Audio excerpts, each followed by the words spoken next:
Chapter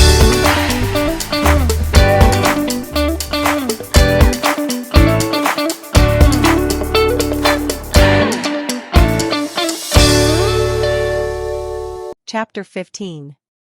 Faith with Works, What It Has Accomplished.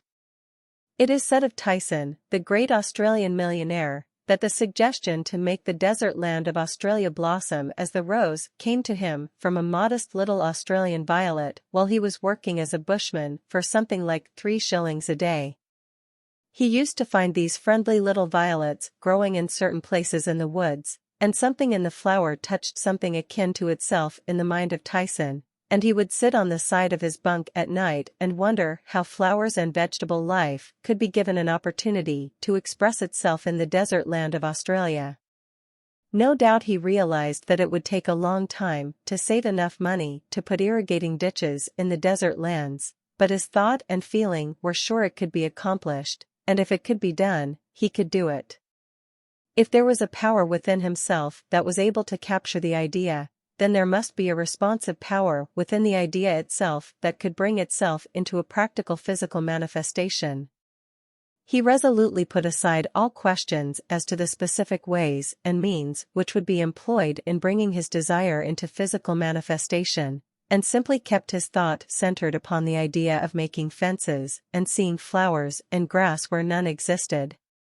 Since the responsiveness of reproductive creative power is not limited to any local condition of mind, his habitual meditation and mental picture set his ideas free to roam in an infinitude, and attract to themselves other ideas of a kindred nature.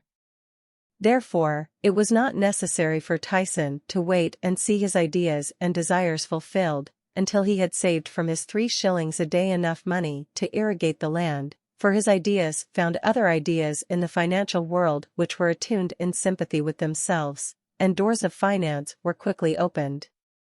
All charitable institutions are maintained upon the principle of the responsiveness of life. If this were not true, no one would care to give, simply because another needed. The law of demand and supply, cause and effect, can never be broken. Ideas attract to themselves kindred.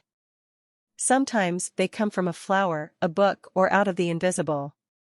You are sitting or walking, intent upon an idea not quite complete as to the ways and means of fulfillment, and behold along comes another idea, from no one can tell where, and finds friendly lodging with your idea, one idea attracting another, and so on until your desires are physical facts. You may feel the necessity for an improvement in your finances, and wonder how this increase is to be brought about, when there seems suddenly to come from within the idea that everything had its birth in thought, even money, and your thoughts turn their course. You simply hold to the statement or affirmation that the best, and all there is yours. Since you are able to capture ideas from the infinite through the instrument of your intuition, you let your mind rest upon that thought knowing full well that this very thought will respond to itself. Your inhibition of the thought of doubt and feeling of anxiety enables the reassuring ideas to establish themselves and attract to themselves I can and I will ideas, which gradually grow into physical form of the desire and mind, and the conscious use of the universal power to reproduce your desires in physical form. 3 facts should be borne in mind. First, all space is filled with the creative power. Second, this creative power is amenable to suggestion. Third, it can only work by deductive methods. As Troward tells us, this last is an exceedingly important point, for it implies that the action of the ever-present creative power is in no way limited by precedent. It works according to the essence of the spirit of the principle. In other words, this universal power takes its creative direction from the word you give it. Once man realizes this great truth, it becomes the most important of all his consideration with what character this sensitive reproductive power is invested. It is the unvarying law of this creative life principle that as a man thinketh in his heart, so is he. If you realize the truth that the only creative power can be to you only what you feel and think it to be, it is willing and able to meet your demands. Troward says, if you think your thought is powerful, then your thought is powerful. As a man thinketh in his heart, so is he is the law of life, And the creative power can no more change this law than an ordinary mirror can reflect back to you a different image than the object you hold before it. As you think so are you does not mean as you tell people you think or as you would wish the world to believe you think.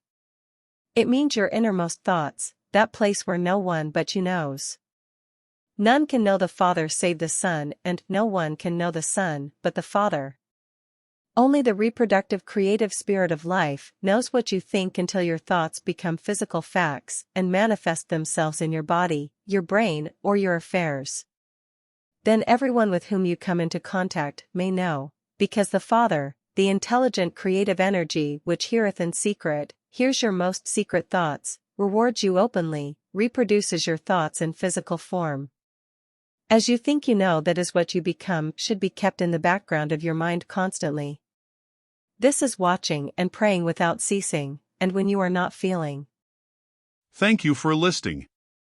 If you found value in this reading, please subscribe, like, share, comment, and join my Patreon page.